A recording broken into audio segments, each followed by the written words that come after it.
Good evening, everybody. Welcome to this episode of Hobart and William Smith's Lake Effect series for our admitted students. My name is Shea. I'm a Senior Assistant Director of Admissions here at HWS. So if you're from parts of Connecticut, parts of New York City, the state of Vermont, you've gotten plenty of emails from me over the past couple of months. I do joke when students sign up for our email list that we're not going to send you a million emails. And that's very true. I'm not going to send you a million emails. I will send you a couple thousand, though. I know that we definitely held up our end of the bargain there.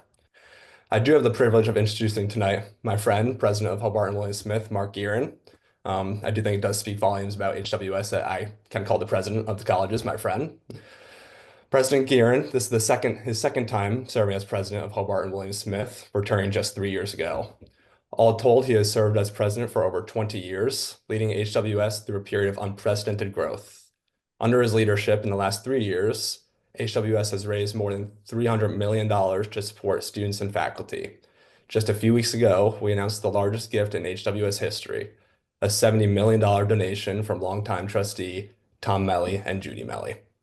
President Gearan's leadership has been marked by his deep commitment to student perspectives. He and his wife Mary live right here on campus, where every Friday evening they host an open house at their home for all students, faculty, staff, and community members. President Gearan is a graduate of Harvard and received his law degree from Georgetown. He had a successful career in politics in the White House and then was the head of the Peace Corps.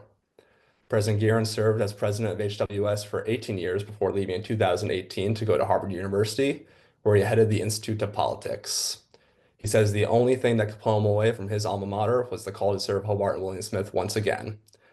To our guests in the room, I invite you to add any questions you have to the chat. We will answer each one of them at the end of President Gearan's speech. President Gearan, I'll hand it over to you. Well, thank you very much, Gib. That's a very nice introduction. I'm proud to be your friend and value your colleagueship here. Folks should know, in addition to all the perspective as a professional Gib brings to his work in admissions, he also was, as a student leader, very involved, elected by his peers to our board of trustees. We have two students who sit on the highest governing board of the institution. So it reflects his leadership as an undergraduate, and we're fortunate to have his continued service for the critical work of admission. So I thank you for that, and I thank you all for joining us. Let me begin first with my congratulations to all the admitted students. You should know, and Gib would attest, that the Committee on Admissions had more applications this year than any other. So their work of reading through references and academic preparation and essays and all that goes into an admissions decision was an arduous one. So we hope you take from that our confidence in your ability to succeed and thrive at Hobart and William Smith, and our congratulations for that admission, and to the families that are joining us as well for the pride I'm sure that you have. Obviously, we would love to have you join us here in the fall. And for those students who've made that decision to matriculate, we just can't wait to have you here in the fall at this place that we're proud of, ambitious for the future for Hobart and William Smith, but more importantly, focused on your future.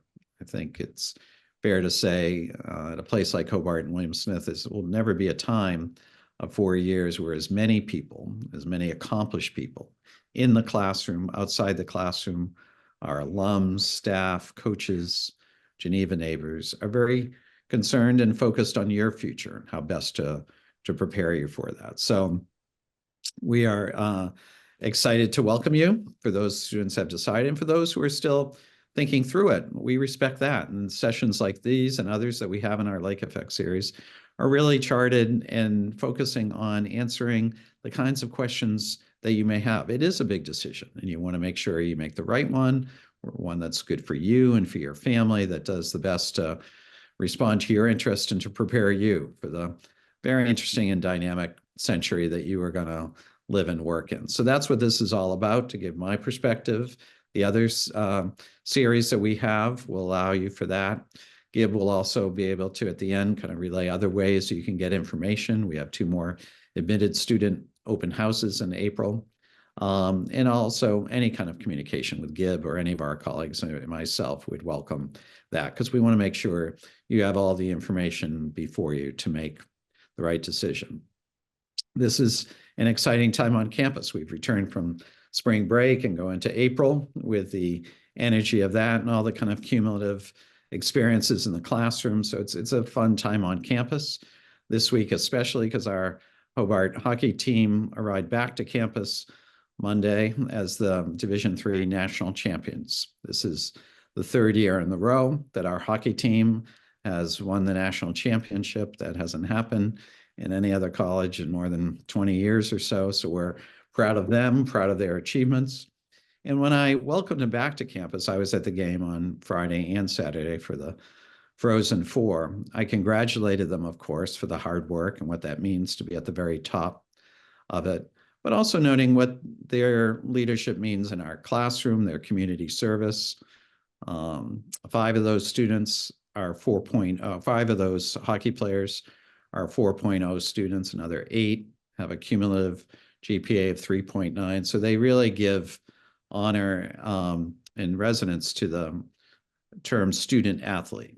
And it is a place where you can be a high achieving athlete at the very top of one's game, as our hockey team is, but also take their academic work very seriously, as this team does, judging by their GPAs and their commitment and their engagement with the community. So it was a fun welcome back, great championship for 3 years in a row, and the kind of activities that dot each and every evening on our campus. This weekend, I was just meeting with the director of our debate team, which is a internationally really recognized, really fine debate team. We're hosting a round robin tournament this weekend with colleges and universities coming in from around the country. We're prideful of our debate team and what it says for them. So good things happening on campus.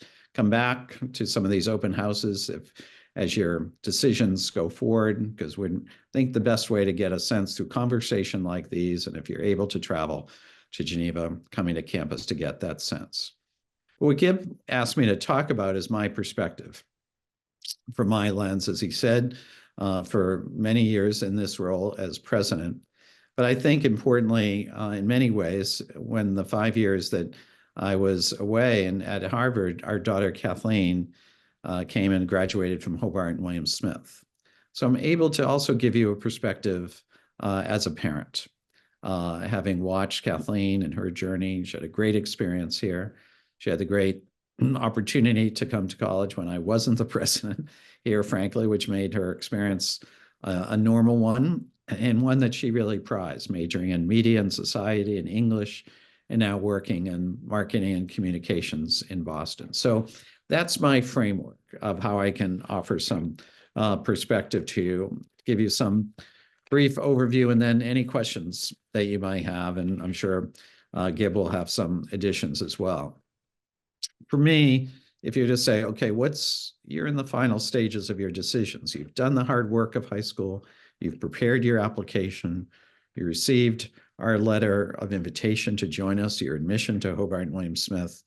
And so now you're in the final stages of this process. And having talked to many students in the same position, the question is to get a better sense of Hobart and William Smith and the experience for our students. When I'm asked that question, I think the best way to describe this, and you may have heard it on some of your visits, I think it's very authentic, is that it's a relationship-rich education that our students enjoy here. And by that, I would say it's the relationship our students have with their faculty members, the summer research experiences during the year. The kind of faculty-student ratio is such that it's a intimate academic environment where our faculty push our students to achieve their very best, but also offer a web of support along the way. So it's those relationships with coaches, with staff members, with Geneva colleagues and neighbors here in our community service work, and with the Legion of Hobart and William Smith alums. We're there to offer perspective, advice, and help us with internships and jobs. And it's a loyal group of graduates, as Gib alluded to, in the kind of financial investment that our graduates are making in the future of Hobart and William Smith with their philanthropy. So I think that best authentically describes this place. There are many great colleges and universities in our nation. I'm sure you've had many great choices to make. But I think trying to figure out the campus culture, figure out the vibe of the place is best described in that. Secondly, I think in many ways it goes to the mission of the institution. Because, like any organization, the structure, the financing, the governance, the decisions, the priorities all harken back to the mission.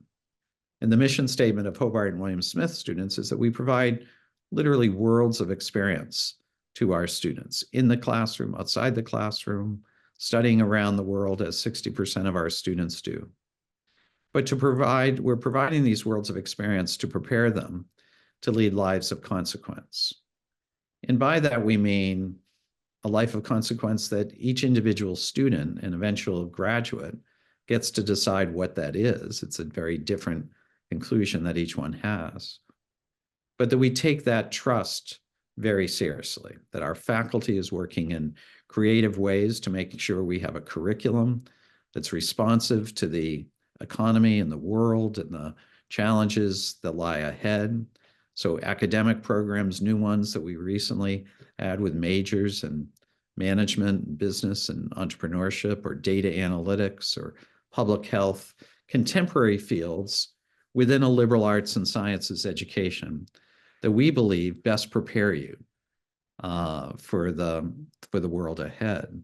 Our career services office has really been recognized in Princeton Review and other sources as a really fine operation that really takes it seriously. That what are kind of some of the experiential educational opportunities in internships in our pathways program that we have to really provide for those students who are engaged with us in that guaranteed internships.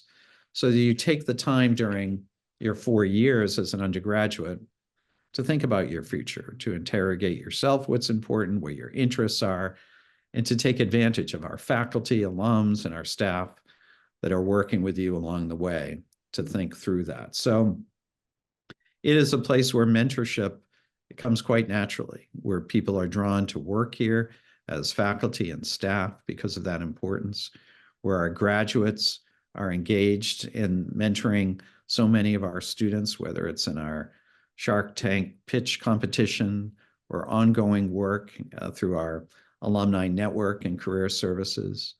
That mentorship that really is relationship rich is a keystone, I think, descriptor of today's Hobart and William Smith. So we have, I think, looking forward, the 4 years that you will be here as students, a really dynamic time. These are interesting, challenging times in higher education. We all well understand it. We've tried to respond in ways that provides a kind of discourse across difference that's particularly important. With a colleague, I taught a course in the fall on the elections, the 2024 elections, presidential, House, and Senate. And it was fascinating for me to see the range of views, as you would hope, in a classroom on the election, the quality of student thought, the preparation, their writing, classroom discussion, and to try to engage and model the kind of level of discourse, regardless of one's views, but to have the kind of listening skills, reflective skills that will be very necessary for the world ahead. So we take those conversations in important ways. There is a speakers forum, the Stern Family Forum, that engages difference. We had Governor Chris Christie and James Carville in conversation, or Frank Bruni from the New York Times and Lee Carter from Fox News, different ways to model discourse and organize those kinds of questions. That's important for us going forward. One of the things coming up right when this class will arrive here is a construction of a integrated new science center, our Fish Center building, which will be under construction next year and opening in the fall of 2027. We have a great faculty in the sciences. 40 or 45% of our students have a major or a minor in the sciences. And of course, 100% of our students take some coursework in science with a liberal arts and science background. So it's really important. We have a beautiful designed building of 400 square feet that will be literally coming out of the ground during the first year that our students will be enrolled here. So we're excited about that, planning for the future. And last, I would say, this is a place that really has benefited from our history. We recently celebrated our bicentennial, so we're entering our third century. And in American higher education, that is rare. There's only 50 other colleges and universities that have reached that milestone. And while that's interesting and important, entering our third century, what's most relevant, I think, for students and for all of you thinking about where you might want to attend is, what does that mean for the institution? And what it means here is that our faculty, our staff, our board are thinking in expansive ways of what does it mean to enter this new century? What will it mean for our students, for their lives, for their careers? What kind of preparation in the classroom, outside the classroom, whether that's global education or perspectives on careers, or the kind of rich liberal arts background that we believe will serve students well. So that heritage is important. The kind of traditions and the fun and the quality of the student experience comes with that. And that's why we were proud that the Wall Street Journal surveyed 500 colleges and universities across the country last year. And you may have seen this in the Wall Street Journal, and rated the student experience, which was a combination of factors of curricular and co-curricular life and facilities. In Hobart, and William Smith was ranked number 4 for the student experience. And I think that says a lot about this institution. I think it's authentic. And look, this is a place we're proud of. We're proud of what our students do, what our graduates go on to do. We're proud of the kind of campus culture that's been created over these 2 centuries. But we're most excited to welcome in students who will add to that history, who will broaden the kind of expansiveness of Hobart and William Smith, and really animate the community that we're pretty proud of. So we will, I will leave it there with my congratulations, with my gratitude for all of you taking some time. I'm happy to take questions that might be in the chat or other points, Gib, that you might want to reflect on as well. Sure, absolutely. We do have some questions in the chat. Anybody who has any more, feel free to add them. You can send them directly to me or to everybody. First question, given current events and potential risk of impacts to colleges, be it federal funding, directives on policies and curriculum, can you share your thoughts, plans, or actions for HWS? Yeah, Particularly, do you anticipate any financial challenges or the need for contingency plans? yeah, what a good question. No, this is, to state the obvious, a challenging time in higher education. I do think for Hobart and William Smith, both our history and our confidence in the kind of quality of our graduates distinguish us for our reputation and kind of positioning going forward. But I'm also well aware of the finances and the economics of American higher education.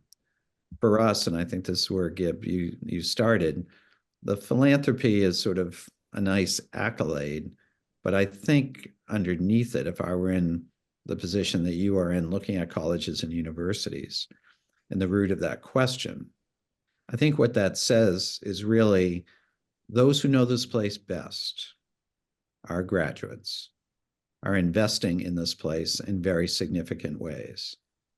The gift from Tom and Judy Melly, that gift Gib referenced, $70 million, was the largest gift in our history, right? But it was also the 7th largest gift nationally in 2024 to any college or university, to put it in some perspective.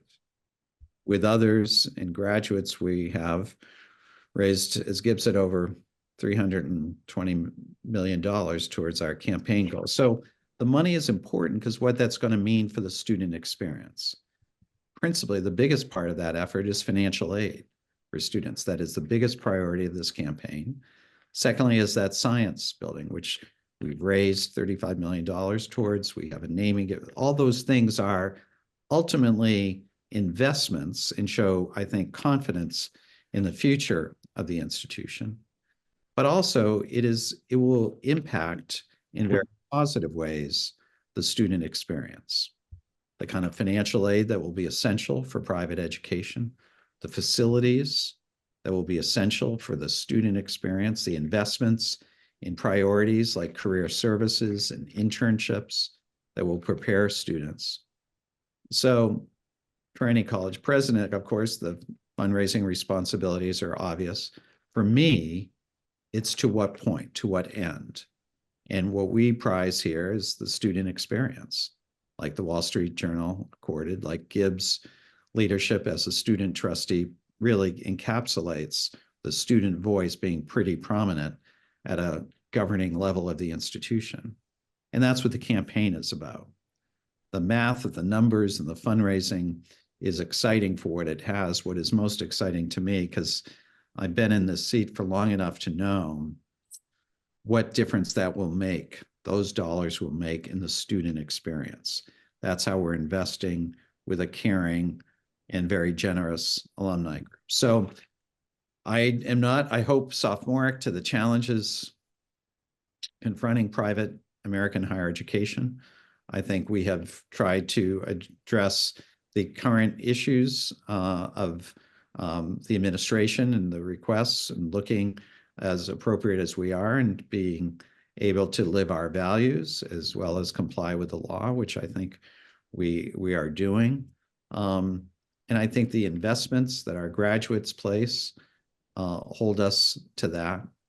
And last, I would say, this campus, because we have this 200+ year history, that's the culture. That is, I am not a sociologist, but however culture is made or enforced or enhanced or refreshed, that is kind of one of the questions that I'm sure you're trying to discern. And that's why I'm trying to speak honestly and candidly from my perspective. You don't need a spin zone to sell. We're proud of this place, but it's got to be the right kind of fit for a place that where you will thrive. That to me is the ultimate guidance I could give you. Pick and select a college where you'll fit, which is in many ways the initial bar, but really, where will you thrive? Where will you be pushed and supported along the ways during these 4 important years? One of the traditions that we have here at Hobart and William Smith, and Gib, I'm sure you remember this, on opening day, I stand right here on the steps of Cox Hall, right on our quad, and shake hands with my wife, Mary, and greet incoming first-year students and their family.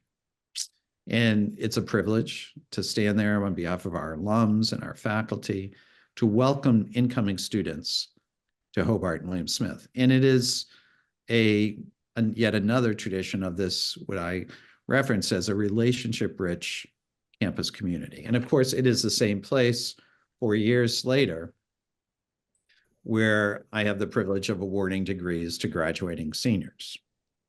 And I've seen that kind of transformative change of so many of our students from that first handshake on opening day to their commencement day.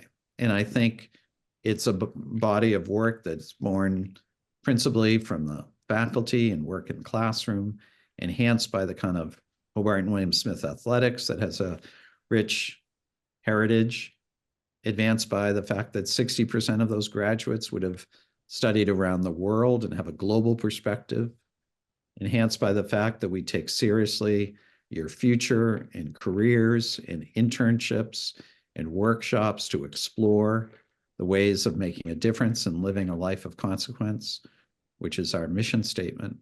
So it's that tableau of seeing it. And that is how I think we're best preparing it, and mindful of the challenges, but really confident of the direction we're heading with our board and with folks who are supporting what we're doing. Yeah, President Gearan spoke to the student experience at HWS a lot there. When I think about the student experience at HWS, if I could describe it in one word, this is more the alum in me than the admissions counselor in me, I'd say it's really busy. There's always something going on. And I think sometimes people may think, if you're not too familiar, small school, Western New York, maybe everybody's going home on the weekends, maybe you're hibernating all winter. That's really not how this campus is built. I wouldn't say we're a suitcase campus, meaning that most of the time students come, they tend to stay the full length of the semester. And the snow and the cold certainly has not stopped us from, one, going to class because you live here, you go to class no matter what. There's no snow days in college. And it also doesn't really stop us from having fun, quite frankly. I think if it did, we'd be a pretty boring campus. And I think that we are definitely far from that. We have this golden rule. I made this up. I have this golden rule that HWS students have time for at least seven things. Some more, some less. Everybody has time for at least seven things, right? So four courses, that's your priority. That's always number one. If you're a varsity athlete, I say that's five and five and a half, just so that's a bigger time commitment. Everybody has time for clubs. Everybody has time for going for a walk around the lake every day because you know it's good for your mental health. You have time for an hour of Netflix because maybe you just want to watch an hour of Netflix, right? So you have time to do more than just one thing. And those are the type of students that we're looking for. We are best for students who don't necessarily want to go classroom, dorm room, and do that on repeat for all 4 years. Take advantage of study abroad, take advantage of career services. We have all those services available to us on campus, and the onus is on the student to take advantage of them. Speaking of study abroad, President Gearan, can you speak a little bit more about the emphasis that we put on global education and study abroad? Great. No, I will give, but I love that, the golden rule. I think that's good. The seven, that's so fun because I think you're right about clubs. We have what, 90 plus clubs. And as we often say here, if one doesn't exist, start one. I mean, because that's what makes this place interesting. But I think it's so true. It's the old adage, only bores are bored, right? And there's so much going on here, and people can really be engaged in many, many things. I think one distinctive part of Hobart and William Smith is the global education. And I came here in 1999, having served as director of the Peace Corps, the global U.S. Agency that sends mainly young folks around the world in doing good work and volunteer service. So I was very focused on the question, coming to Hobart and William Smith, how outwardly looking, how global was a campus? And particularly with a tenured faculty, many members tenured here, what would that be like? Well, the answer was very quickly learned by me. That the answer is it's very global because that number, 60% of our students studying somewhere around the world, many of our programs are led by our faculty. So taking a group of students around the world, that is one of those relationship-rich dimensions of this place that distinguish it. So what is it? What's the consequence of it? Even if one is among the 40%, who for a variety of reasons do not go abroad, or rather their program commitments, family circumstance, academic needs do not allow them to go forward internationally. It does provide a campus conversations when students return from a global ed experience in the classroom, in dorms rooms, in the dining room. And that is the world ahead, a global economy, a multicultural society. That part of the preparation for this world is global. It may not be for everyone, and it's clearly it's not. But for a good percentage, and with our faculty, it's environment that I've prized because it really is, I think, the kind of preparation that I wanted our daughter to have is when she came to Hobart William Smith and she studied abroad in Prague, Czech Republic for a semester. So those experiences, I think, really provide enormous learning opportunities, transformative experience, engagement with faculty in important ways. And an analog to that is our summer research program. My wife and I just had dinner in Saga, our dining room.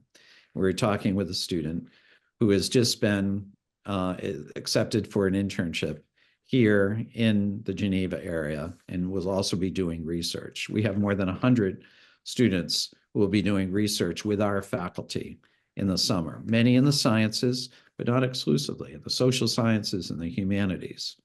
It's a beautiful time in Geneva, a beautiful sense of community with 100 plus students here. And that is also one of those other additional experiences that deepens the relationships with faculty and with one another, and really provides the kind of experience during the summer that will really allow them to think through next steps, graduate school, fellowships, the world of work. During the semester break in Washington, in New York, in Boston, our career services run similar programs of a week long or so, or multi-day efforts. So that's all part of the mix of certainly global education, but taking it to the next rung, Gib, in terms of other experiential education opportunities that I think extend beyond the four falls and four springs that comprise an undergraduate education. What I think will be our final question for the evening. We just talked a little bit more about the international standpoint. How about right here in Geneva? Can you tell us a little bit more about your experience here in the city of Geneva? Yeah, good question. Because it's an important one because you come to college, but you also are engaged in, at Hobart and William Smith, we take the sense of community service, the sense of our ethos and ethic of citizenship to the city of Geneva very seriously. So it is with intention that on the second full day that incoming first years are here, we have days of service where we go in partnership with local community groups, with the city, with nonprofit organizations. It allows students a couple of things: to get to know more about the city of Geneva that will be their home for 4 years, to be in service to a community that for more than 2 centuries has been a great host to Hobart and William Smith. So it's our way to express gratitude, to signal the importance of citizenship, and to hope for the engagement in the community. My experiences, having talked to so many students over the years, is that kernel of initial experience and service led to some ongoing volunteer efforts going forward. And the third, of course, is the experience of being in common effort, common pursuit, common service across kind of differences of incoming first year students builds the bonds of friendship that then really carry over, particularly from those initial orientation days. So it is no coincidence that this is a strong ethos, a strong part of our culture. Washington Monthly magazine recently ranked Hobart and William Smith #1 for community service because we take it seriously from literally the first days of campus. We take it seriously with the service learning courses in the curriculum that embed a service opportunity with a reflective community, with a faculty member to reflect on that service and what it means, and what it says about institutionally, how we're engaged in the progress of Geneva. This is a beautiful town nestled into the heart of the Finger Lakes with an economy that's really, really transformed with hospitality and tourism of the wine industry. So we want to be in partnership and in really evidencing in modeling the kind of citizenship that we expect for our students and for our graduates. Excellent. That's all the questions that we have in the chat. Before we depart for the evening, I'd like to, of course, tell you how to stay engaged with HWS. If you've been admitted and you've already matriculated and submitted your deposit, congratulations. I'm looking forward to shaking your hand on the quad before you go and shake President Gearan's hand on the quad during orientation. There are a couple more things that you can do if you choose to do so, and of course, we do hope you do. We do these every Tuesday and Thursday nights. We do a virtual event most Tuesdays and Thursday nights. In the next coming few weeks, we have a Living on Campus Zoom with some current students. That's always a very popular one. How HWS does business for any students who are more inclined in studying business. Parenting through college, which is on the 24th. So there are a couple different opportunities that you're going to have to engage with us virtually.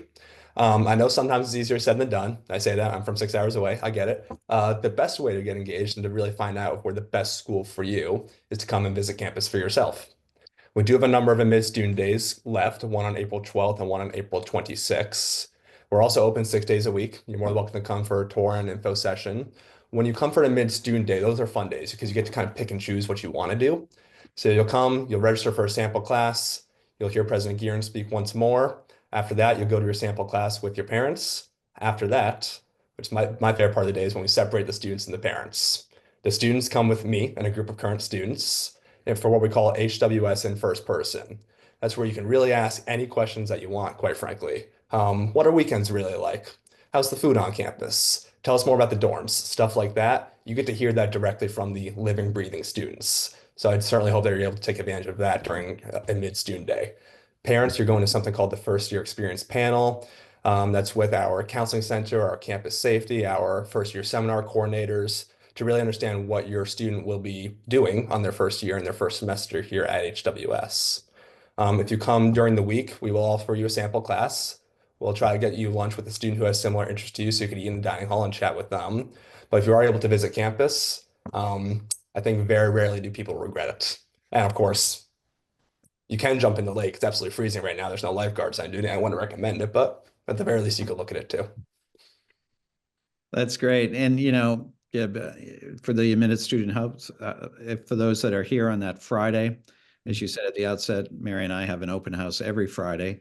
So if your schedule allows you to be here, it would be great to have you at our house Fridays at 5. It's a lot of fun for us, certainly. And my email is Gearan, my last name, Gearan at hws.edu. So if there's questions, concerns, or just call my office, which is listed on our website, I'm happy to have a conversation or answer any questions. This is an important time.